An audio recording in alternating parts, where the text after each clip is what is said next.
Hello, Pro H777 here. Oh man, I'm already messing up my name. Hello, Pro H777 here, and welcome back to my playthrough of Project Dualis. This is the second part. Let's just get straight into it. Oh, before I start, there are 3 different endings to this game.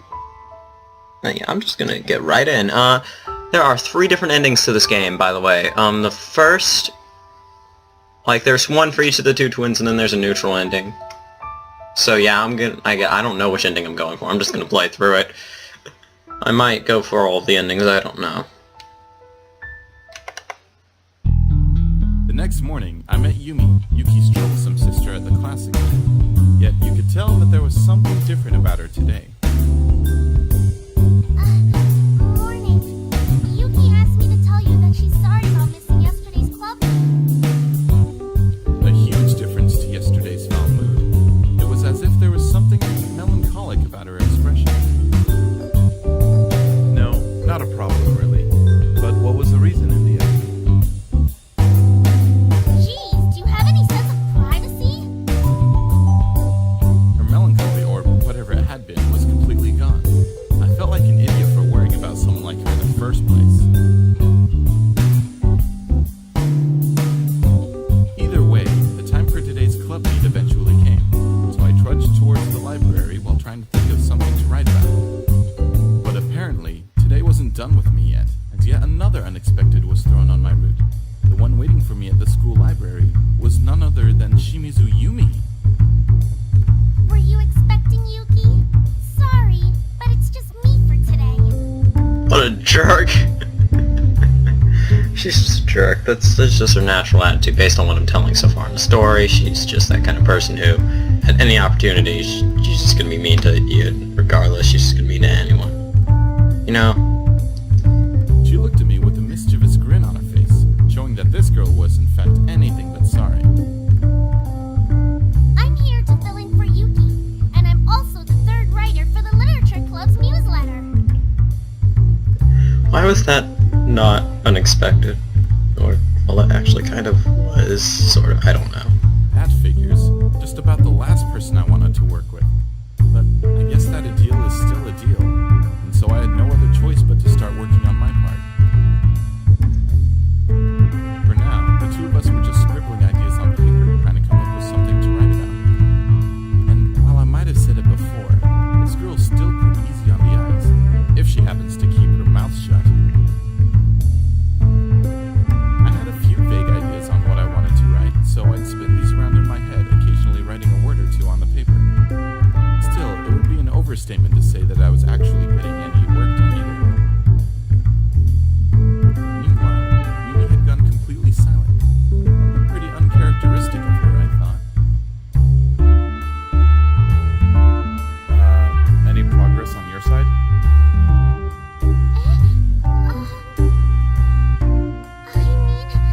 What's that got to do with you? It's none of your business. Well, that's what she said. Something was definitely off here. From that surprised look on her face to the tone of her voice, she was acting completely like another person. Just what was going on here? Shizumu-san?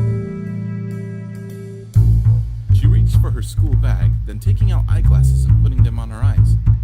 Wait, why did she have those to begin with?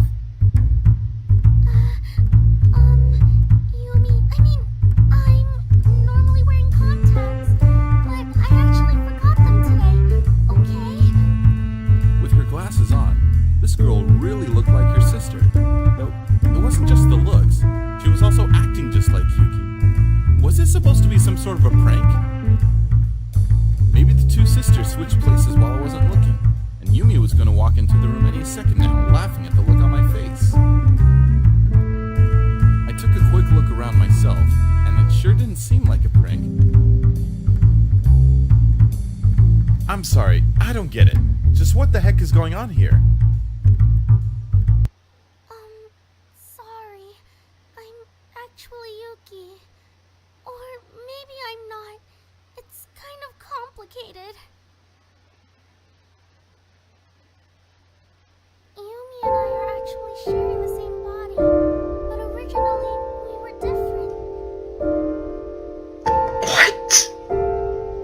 What madness is this? Wait, what? I wasn't expecting that. It all started half a year ago. There was an accident, and I remember being ran over by a car. The next thing I knew, I was somehow in my sister's body. We share the same experiences, but it seems like our thoughts are different, and we keep switching around like this. My sister tells me it's okay, and that it can't be helped, but I'm sure I'm causing a lot of trouble to her. She's been hiding my existence, and we've been living like this. She was on the verge of tears, with her fragile form shivering on its own. I don't care, even if Yumi's probably going to beat me to a pulp later. I embraced her and held her against my chest as she cried. I was probably the first person to find out about all this, though I couldn't really say that I understood it completely even after her explanation. I lost my sense of time as I held her against myself, until she finally spoke to me again.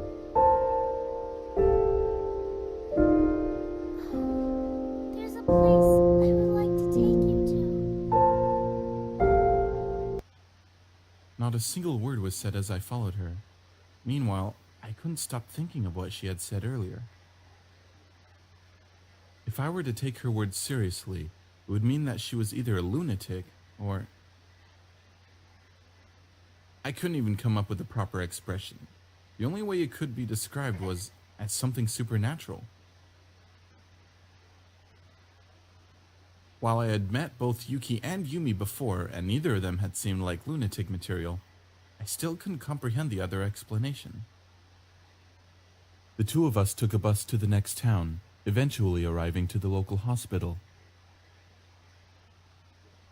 I waited by myself at the lobby while Yuki had a word with the receptionist. After a few minutes, she returned, leading me along the white, soundless corridors of this hospital ward.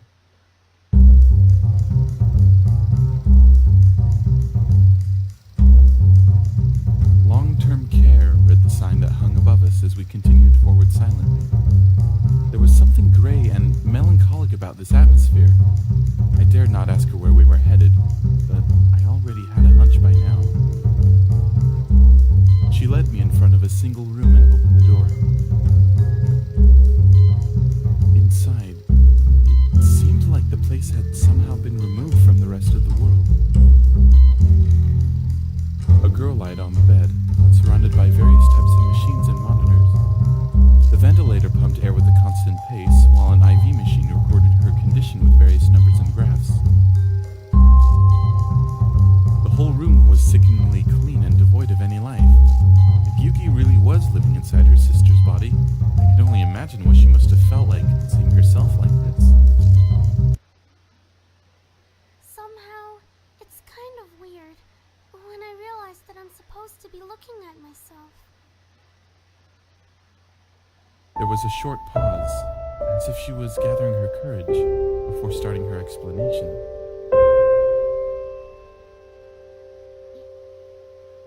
I already mentioned that I was in an accident, right? According to my sister, there were various operations to save me. While all of them should have been successful, my body is still in a coma, and all this has been going on for half a year already. My sister was devastated, and I think she feels responsible for protecting me. But I'm sure that she's been suffering much more than I have. I watched as her expression slowly grew from confused to saddened, but she still forced herself to continue.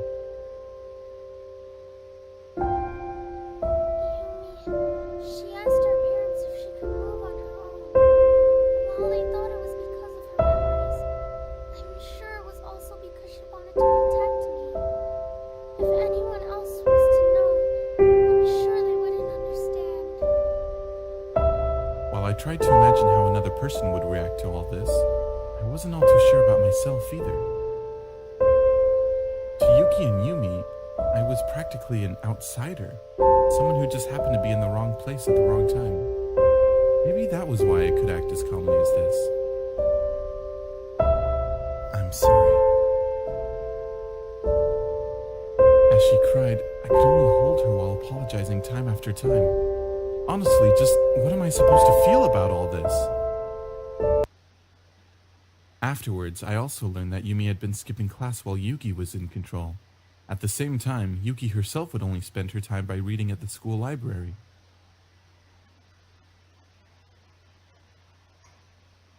Yumi had thought it would at least be possible to let Yuki join the literary club while using her name, but...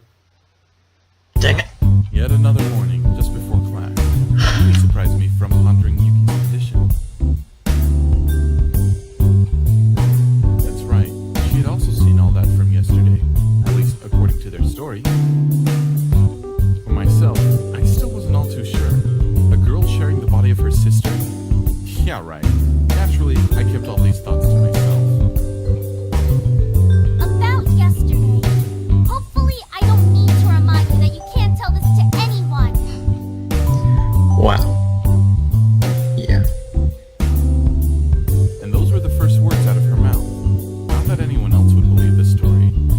Someone might think of sending her off to a psychologist. So it was no wonder when I found myself hesitating for a little while.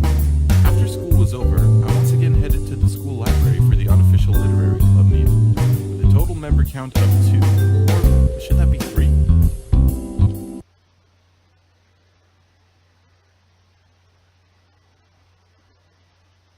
Missing voice clip. Meeting her again like this, just what was I supposed to say to her? I want to help her, but Yumi insisted that everything should remain the way things used to be.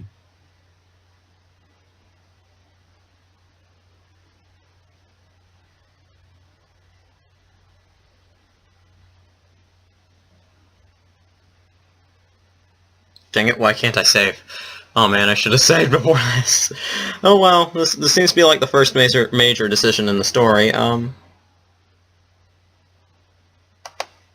I guess in the end, I should still trust Yuki and Yumi and let them deal with this in their own way. I figured that's what a true friend should do anyway.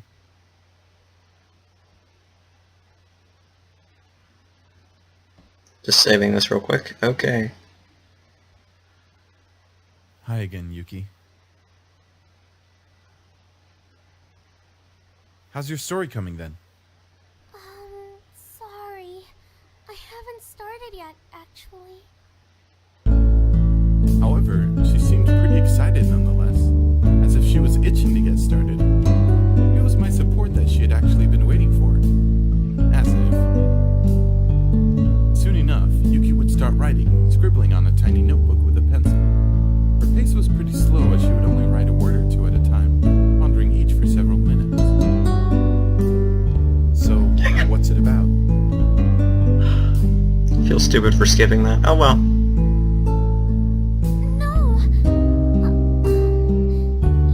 You can't see it yet. Give me a break, Miss Ryder. We were gonna put that on the newsletter eventually, you know. Either way, Yuki seemed to have a pretty good idea of what she wanted to do. Meanwhile, I was still trying to figure out what to write about. But the problem was, I didn't even know where to start. It is often said that you should just write about what you know, but at the age of 16, it's not like I would have experience with all that much to begin with. I feel that I had just barely got over that embarrassing phase when I thought of myself as more unique than anyone else. But after accepting this much, what was left of myself? Thinking along those lines, I wandered inside my mind's scenery without a direction. Just when I thought that I had found a clue of some sort, I lost the sign of it again. Then, hearing a voice, I snapped out of my daydreams and back to reality. If you'd like to read it. She passed the notebook my way, and I saw a passage of words written haphazardly, with rubber stripes here and there. The girl was broken, incomplete. Whether she had been that way from the beginning, or if something had happened to her in the past, the girl could not tell, for she had no memories. As she turned her head, she realized her right arm was missing. Only a short stump remained attached at her shoulder, with various cords coming out.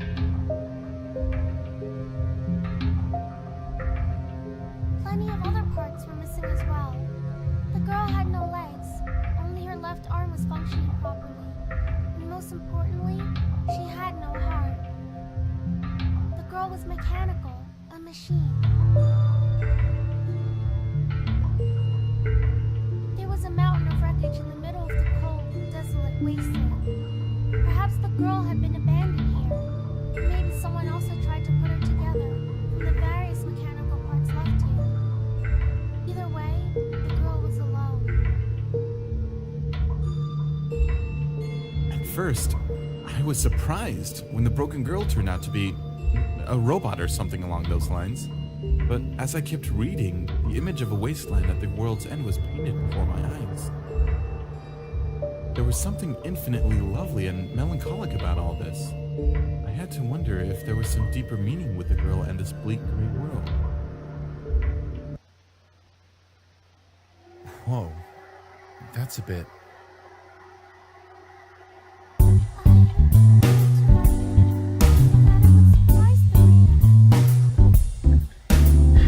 That's all you can say? After all of that in your mind, that's all you can say.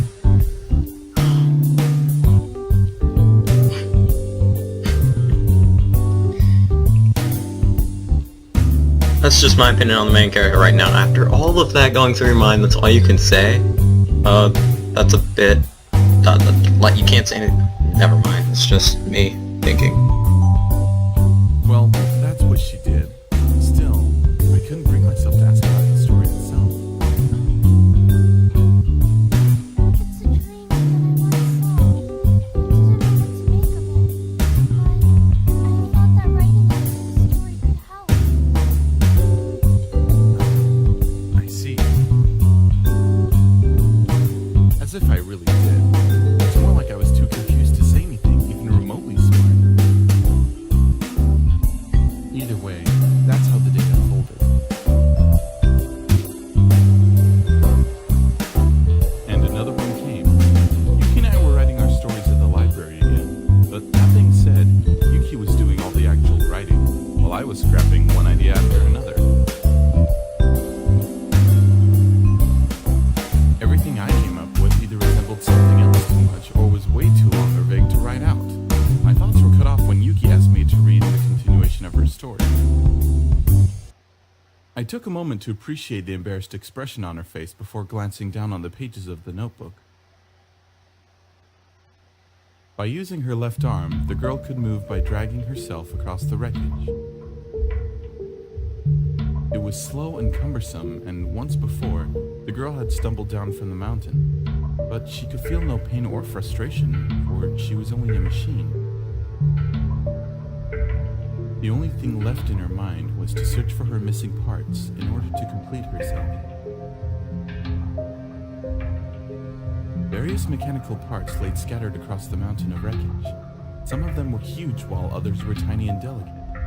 Only some of the parts would fit, while others had to be discarded.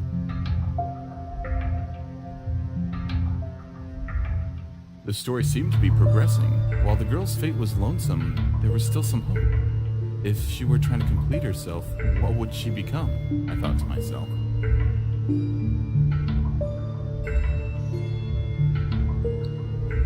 What a great point to end this episode off at. Make you guys want to watch the next one.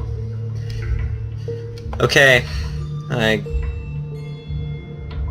guess I'll end this episode off here and save it to Slump. Yeah, Slot 2. Actually, no. Slot 7. Yeah, I guess I'll end this episode off. I'd like to apologize for lack of commentary, but there's really nothing to say, to be honest. Well, see you guys next episode. Well, why am I saying episodes? This is split into parts. You getting my commentary, ending things mixed up. Whatever. Well, Hope you guys hope you, dear viewer or viewers, or whoever's watching right now, will watch the next part of this series and enjoy it as well.